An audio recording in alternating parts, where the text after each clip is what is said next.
Olá, irmãos e irmãs, graça e paz. Tudo bem com você, com a sua família? Esperamos que sim, esperamos que você esteja com saúde, que os seus familiares estejam bem, que o pão esteja chegando à sua mesa. Mas, contudo, neste momento de crise, aqui estamos nós, mais uma vez, para estudar a palavra do nosso Deus. E hoje nós estudaremos o Salmo de número 144, que é uma oração de ação de graças ao nosso Deus, pedindo pela proteção da nossa família, do nosso lar e da nossa nação. Mas antes, vamos orar ao nosso Deus. Ó Deus, ó Pai de amor, nós oramos a Ti, pedindo que o Senhor seja conosco no estudo da Tua santa e bendita palavra, que possamos compreendê-la, mas mais do que isso, que a Tua palavra, inspirada pelo Espírito Santo, venha ao encontro do nosso coração, das nossas necessidades, para que sejamos, ó Deus, alimentados, fortalecidos e assim transformados. Sê com o teu povo, sê com o nosso país. É a oração que fazemos no nome santo e precioso de Jesus. Amém. Vamos ouvir a palavra de Deus, Salmo de número 144. Salmo 144. Bendito seja o Senhor, rocha minha, que me adestra as mãos para a batalha e os dedos para a guerra. Minha misericórdia e fortaleza minha, meu alto refúgio e meu libertador. Meu escudo, aquele em quem confio e quem me submete o meu povo. Senhor, que é o homem para que dele tomes conhecimento, e o filho do homem para que o estimes?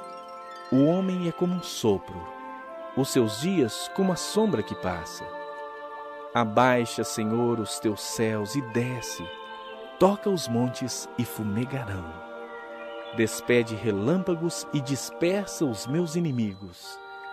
Arremessa as tuas flechas e desbarata-os. Estende a mão lá do alto. Livra-me e arrebata-me das muitas águas e do poder de estranhos, cuja boca profere mentiras e cuja direita é direita de falsidade. A ti, ó Deus, entoarei novo cântico. No saltério de 10 cordas te cantarei louvores. É Ele quem dá aos reis a vitória, quem livra da espada maligna a Davi, seu servo. Livra-me e salva-me do poder de estranhos, cuja boca profere mentiras e cuja direita é direita de falsidade. Que nossos filhos sejam, na sua mocidade, como plantas viçosas, e nossas filhas como pedras angulares, lavradas como colunas de palácio. Que transbordem os nossos celeiros, atulhados de toda sorte de provisões. Que os nossos rebanhos produzam a milhares e a dezenas de milhares em nossos campos. Que as nossas vacas andem pejadas. Não lhes haja rotura nem mau sucesso. Não haja gritos de lamento em nossas praças. Bem-aventurado o povo a quem assim sucede. Sim, bem-aventurado é o povo, cujo Deus é o Senhor.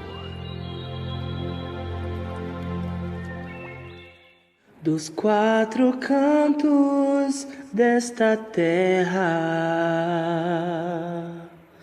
pode-se ouvir alguém chorar. São lágrimas de esperança por um futuro que ainda vai chegar. Promessas de um avivamento que o mundo inteiro vai tocar. Tomamos posse da herança. O que Deus falou se cumprirá.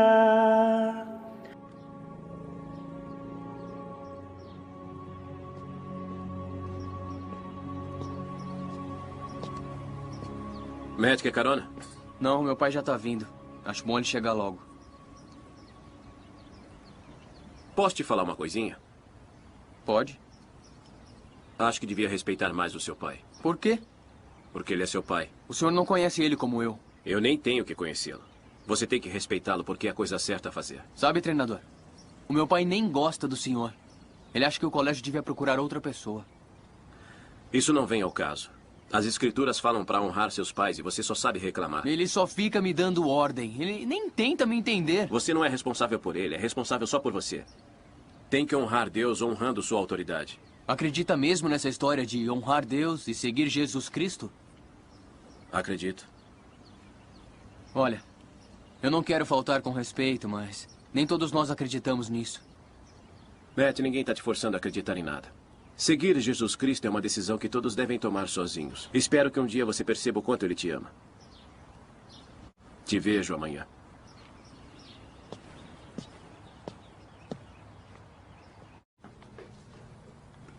Grant, você tá sabendo o que tá acontecendo no campo? O quê? Você vai querer dar uma olhada nisso.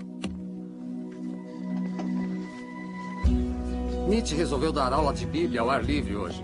Quando ele começou, Matt Prater se levantou e disse que queria aceitar Cristo. Foi demais. Ele começou a confessar coisas da vida dele e pedir aos outros alunos para perdoá-lo.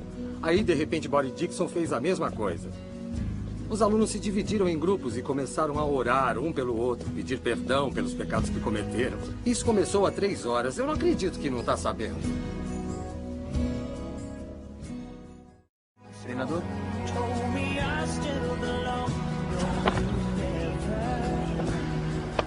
Tô orgulhoso de você, Matt. Preciso falar com o meu pai. Eu queria muito vê-lo. Eu te levo até lá. O que fizemos aqui foi dividir isso em terrenos e mudamos a parte de recreação para cá. Podemos tentar colocar aqui se quiser. Não, tá perfeito assim. Eu gostei. Sr. Prater, tem alguém que quer vê-lo. Sarah, estou numa reunião. É seu filho. Quer que eu espere lá fora? Não, tudo bem. Sarah, mande ele entrar.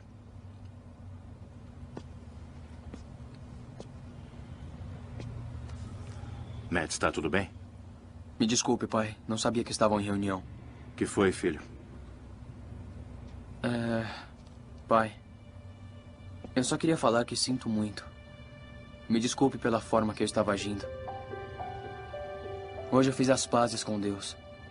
E eu precisava dizer que, daqui pra frente, vou respeitar o senhor. Vai valer o que o senhor falar. É isso aí.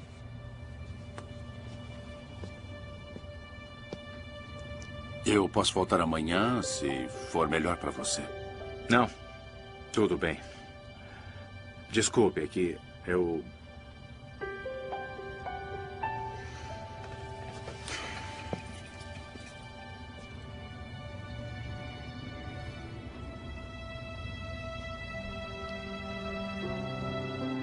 Sabe, eu daria meu braço direito para ouvir meu filho dizer isso para mim.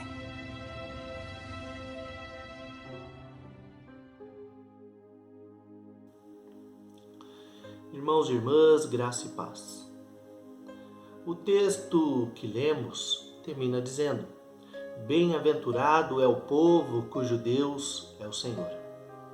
Mediante a essa afirmação bíblica, surgem-nos as perguntas: será que temos sido um povo temente a Deus? Nós, enquanto povo de Deus, temos clamado a Ele pela nossa nação, pelo Brasil, pelo povo brasileiro? Será que temos sido exemplo, passado adiante, ao menos transmitindo aos nossos filhos os preceitos básicos de vida cristã? Pois é, temos vivido dias difíceis. Isso todos nós já sabemos. E é por isso que precisamos nos apegar à palavra de Deus, para não cometermos os mesmos erros já vividos e repetidos muitas e muitas e muitas vezes na história humana. Por isso, vamos ao texto bíblico para entendermos o que Deus tem a nos dizer hoje. E os 2 primeiros versos do texto base diz: Bendito seja o Senhor, rocha minha, que me adeste as mãos para a batalha e os dedos para a guerra. Minha misericórdia e fortaleza minha, meu alto refúgio e meu libertador, meu escudo, aquele em quem confio e em quem me submete o meu povo. Mas afinal, o que quer dizer esse salmo? Para entendermos o texto, primeiro é necessário entendermos o seu contexto, o momento histórico em que esse texto foi escrito.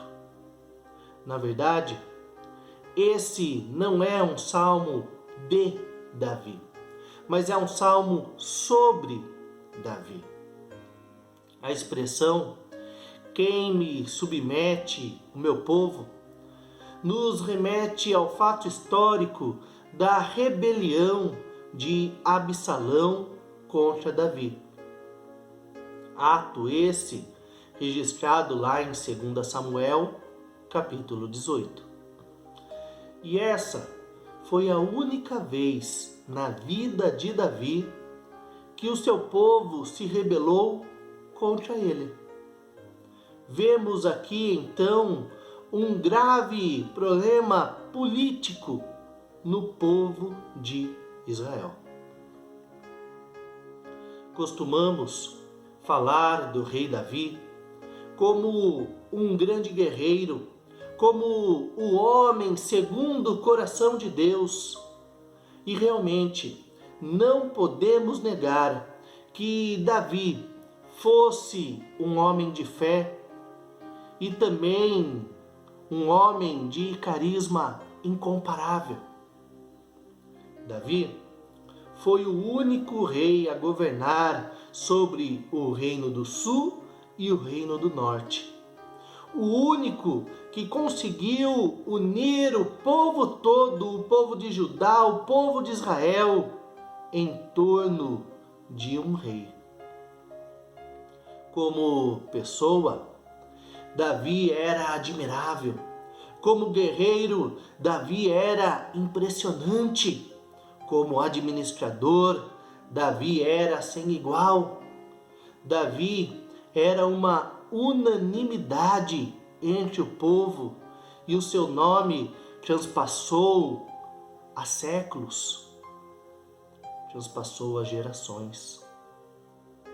Realmente um fenômeno, e um fenômeno sem igual, difícil de encontrar novamente na história humana e certamente não encontrado nos dias de hoje. Mas a partir de agora, eu vou começar a falar sobre um Davi que não costumamos pregar em nossas igrejas, e a contar-lhes a grande falha atribuída ao rei Davi em sua vida, a qual dá origem a esse salmo. Se você se espantar ou se escandalizar a partir de agora, isso pode indicar falta de leitura bíblica ou falta de frequência nas aulas de escola dominical. Os relatos que seguem se encontram no livro de 2 Samuel e o seu ápice se dá no capítulo 18.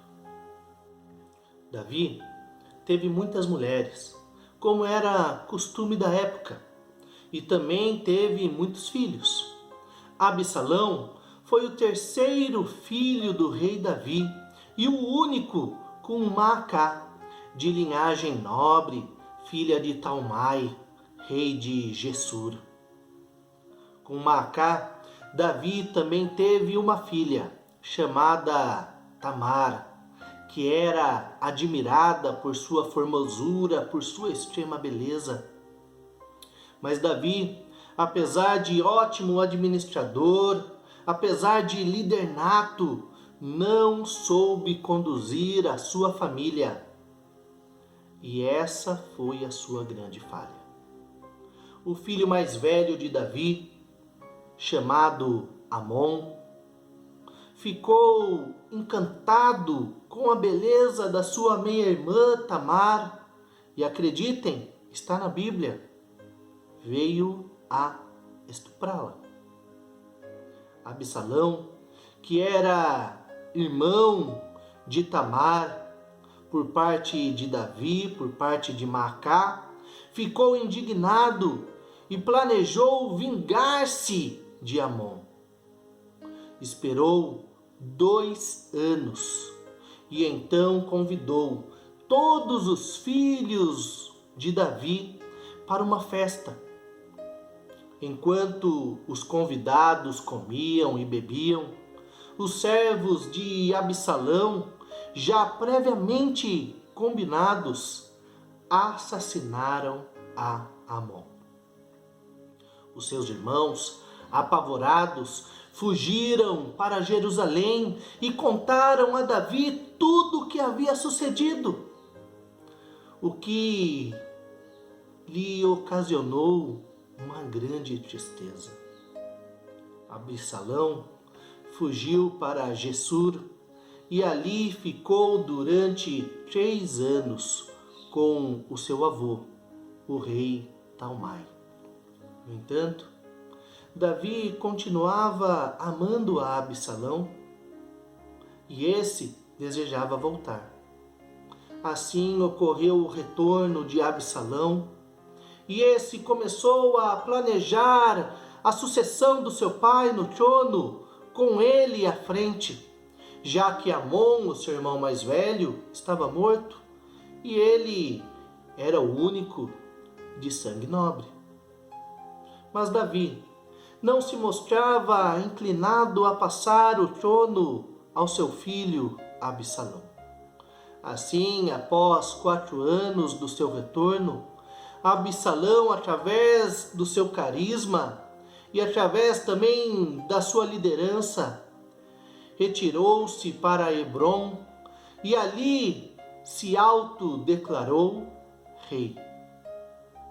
Absalão contava com o apoio de grande parte da população e Davi teve que deixar a Jerusalém e ir para Manaim, do outro lado do Rio Jordão. Ali, Davi ficou para se proteger e para planejar os seus passos e a sua resistência. A história termina em uma terrível guerra interna entre o povo de Israel. E embora Davi tenha dado ordens expressas para que não matassem o seu filho Absalão, Joabe, o comandante do rei, acaba transpassando com 3 flechas. Absalão é ferido mortalmente. A notícia da morte de Absalão causou a Davi uma profunda tristeza e o seu reinado nunca mais foi o mesmo. É nessa crise familiar, nessa crise política, nessa crise nacional, que o Salmo 144 foi escrito. E é por isso que ele fala de batalha e de guerra. O texto expressa o entendimento do povo que após a guerra passa a ter a sua fortaleza, o seu alto refúgio, não mais em reis, ou seja, em homens, mas em Deus. Versos 3 e 4 dizem assim: Senhor, que é o homem, para que dele tomes conhecimento, e o filho do homem, para que o estimes? O homem é como um sopro, os seus dias como a sombra que passa.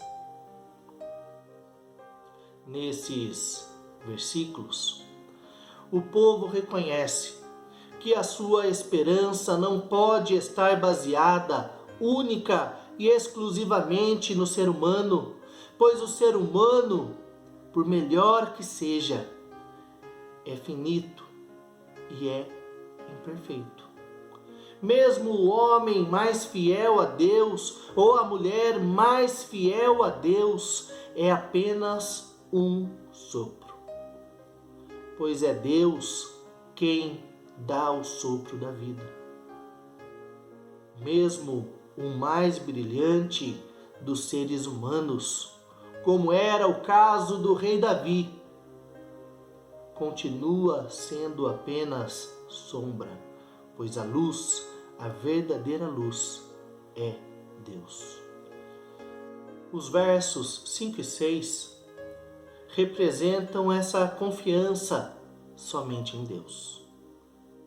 E assim dizem: abaixa, Senhor, os teus céus e desce, toca os montes e fumegarão. Despede relâmpagos e dispersa os meus inimigos, arremessa as tuas flechas e desbarata-os. Mesmo assim, o texto continua tendo um caráter humano, pois Deus age através do ser humano. Assim, as flechas descritas no verso 6 fazem referência à forma como Absalão foi morto, e os inimigos agora são todos aqueles que causam a divisão entre o povo de Deus, a divisão entre uma nação. E essa foi a grande falha atribuída a Davi em sua vida. A falha na criação dos seus filhos e na condução da sua família para estabelecer verdadeiramente um sucessor ao trono. O que fez com que o rei Davi caísse em profunda tristeza no final da sua vida, e fez também com que nas próximas gerações aquele vistoso império que ele construiu ruísse. Um detalhe, um simples detalhe, o único no qual Davi não foi brilhante, mas o único que realmente daria continuidade a tudo quanto ele fez e estabeleceu. Agora, após ter contextualizado e explicado o Salmo 144, gostaria de citar de forma simples a primeira parte do verso 15, que diz: bem-aventurado o povo a quem assim sucede. Irmãos e irmãs, todo suceder vem de um proceder. E como é o proceder de um povo bem-aventurado? É um povo que confia no Senhor Deus. É um povo que pede sabedoria do alto para discernir entre o certo e o errado, para não ser influenciado pela boca de pessoas que só proferem mentira. Mas principalmente, o Salmo 144 nos apresenta um povo que a duras penas aprendeu que a base da sociedade se dá na família. Por isso, o Salmo tem a sua centralidade no versículo 12, que diz que os nossos filhos sejam, na sua mocidade, como plantas viçosas, e nossas filhas como pedras angulares, lavradas como colunas de palácio. Esse versículo expressa mais que o desejo de prosperidade para os nossos filhos, mas de princípios, de exemplo, de caráter, de fé. E mesmo sendo um texto do Antigo Testamento, é um texto inclusivo, pois fala do homem e da mulher, do filho e da filha. O filho, o homem, como planta viçosa desde a sua mocidade, ou seja, crescendo com raízes firmes e profundas na fé e sendo exemplo na sociedade. E a filha, a mulher, como pedra angular, a base da estrutura familiar, a qual se transforma nas colunas do palácio, na sustentação do poder. Que entendamos, através desse texto, que devemos criar os nossos filhos e filhas no caminho da retidão. Disse Jesus: eu sou o caminho, a verdade e a vida. Ninguém vem ao Pai, senão por mim. João 14, verso 6. Que através de Jesus Cristo, e a começar em nossas famílias, possamos mostrar o caminho, refletir a verdade e trazer vida. Caso contrário, o fato de estarmos em um país onde julgamos ter tantos políticos corruptos continuará sendo somente o resultado de cidadãos gerados em nossos lares. E esse é o desafio dado a todos nós hoje. Oremos diariamente pelo nosso país. Clamemos pela nossa nação, dobremos os nossos joelhos e ensinemos os nossos filhos que, firmados em Deus, pela graça de Cristo Jesus, seremos uma nação bem-aventurada. Não porque merecemos, nem por mérito de algum dos nossos governantes, mas pela infinita misericórdia de Deus Pai. E verdadeiramente, no nosso convívio íntimo, no nosso lar, entre as pessoas que realmente nos conhecem, sejamos luz do mundo e sal da terra, planta viçosa e pedra angular. Vamos orar pelo nosso país. Vamos clamar pelo nosso povo. Já é hora de olhar para Deus. Como será o futuro do nosso país? Brasil, há uma esperança. Volta os teus olhos para Deus, justo juiz. Amém.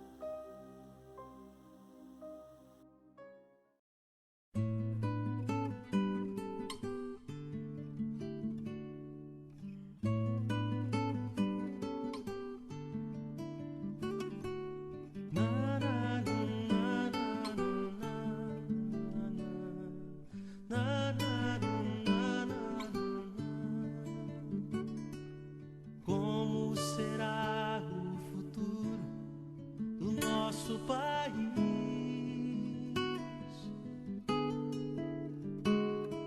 Surge a pergunta no olhar e na alma do povo. Cada vez mais cresce a fome nas ruas, nos morros.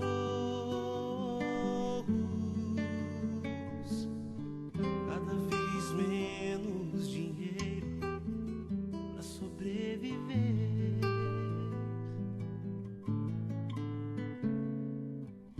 Onde andará a justiça, outrora perdida?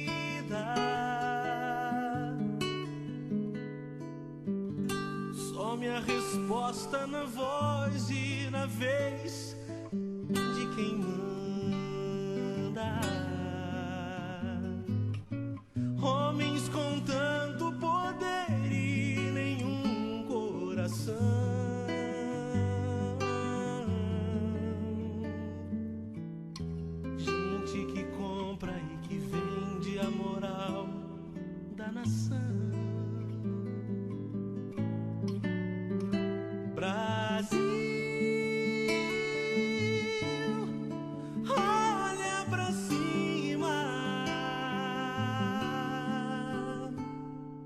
Existe uma chance de ser novamente feliz, feliz, Brasil. Há uma esperança.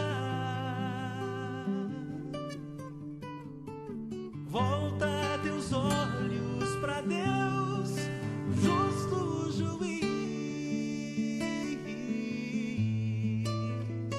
Brasil, olha pra cima.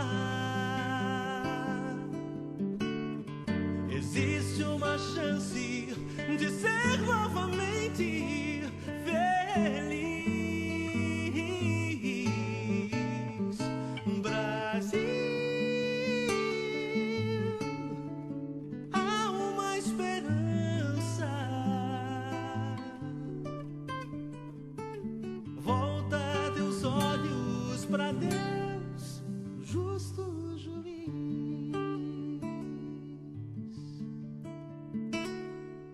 Como será o futuro do nosso país?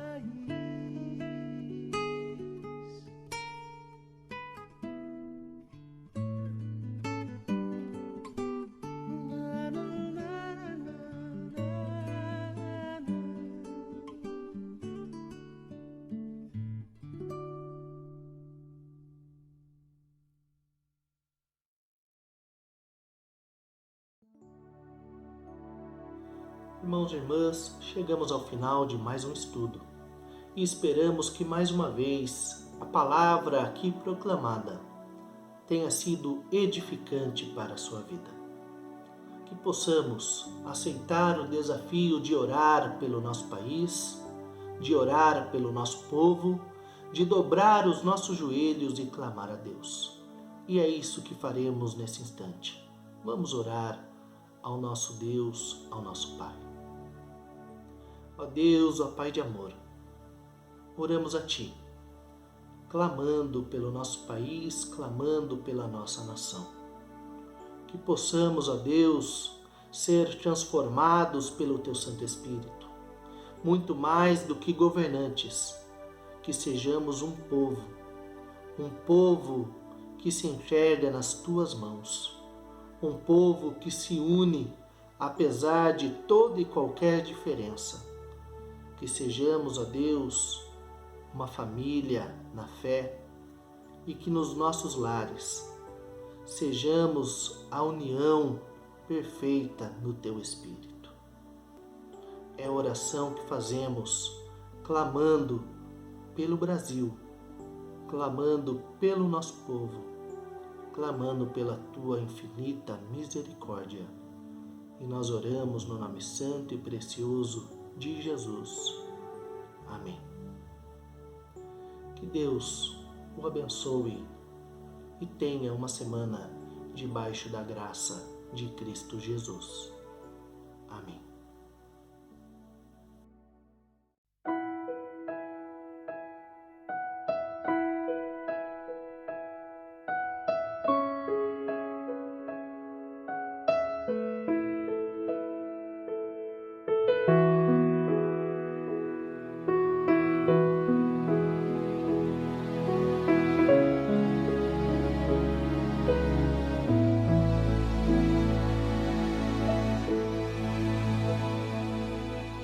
Se meu povo que tem meu nome se humilhar e orar, se meu povo se arrepender dos seus caminhos maus, então os ouvirei e os perdoarei, sararei a terra e suas feridas. Eu me levantarei para os defender, defenderei o povo que leva o meu nome.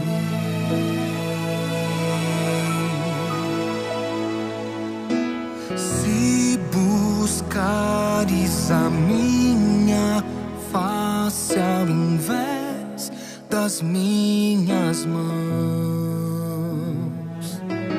se orares uns pelos outros e não por coisas vãs, então os ouvirei e os perdoarei, sararei a terra e suas feridas. Eu me levantarei para os defender, defenderei o povo que leva o meu nome. Então me lembrarei das minhas promessas, ouvirei as preces, sararei a terra. eu seguirei de novo, ainda nesse tempo, como um só povo que pede por renovo.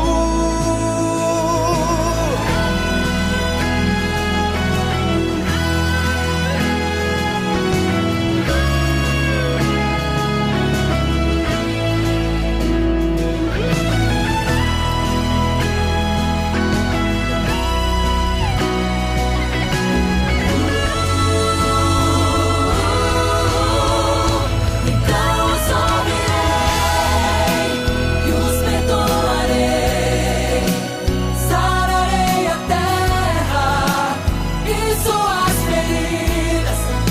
Eu me levantarei para os defender, defenderei o povo que leva o meu nome.